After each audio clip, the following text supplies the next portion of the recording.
বাংলাদেশের একমাত্র আঁশবিহীন আম রংপুরের হাড়িভাঙ্গা। স্বাদে গন্ধে অতুলনীয় এই আম বদলে দিয়েছে রংপুরের পদাগঞ্জের অর্থনৈতিক ভাগ্য। আম প্রেমীদের হৃদয়ে গভীরভাবে গেঁথে আছে হাড়িভাঙ্গা আমের নাম।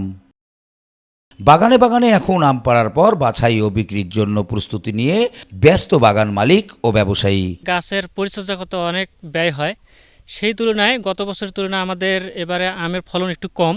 চাষিরা জানালেন অনুকূল আবহাওয়ায় এবার আমের ভালো ফলন হয়েছে, তবে আমের দাম পড়ে যাওয়ায় হতাশ তারা। বাগানগুলো যখন করেছি তখন আগের বছরের তুলনায় এবছর অনেক বেশি দাম দিয়ে কিনেছি, সেই তুলনায় আমের ফলন কম হয়, আমরা পরিমাণ মতো দাম পাচ্ছি না। আমরা দেখা যাচ্ছে যখন আমরা আমটা কিনেছি বাগানগুলোতে অনেকগুলো বাগান আমাদের কিনতে হয়েছে, সেই কারণে আমরা গত বছরের তুলনায় এবারে ব্যবসায় একটু লস না আসলে একটু কম প্রফিট দেখতে পাচ্ছি। আম সুষ্ঠুভাবে বাজারজাত করতে সহায়তার কথা জানিয়েছে কৃষি বিভাগ।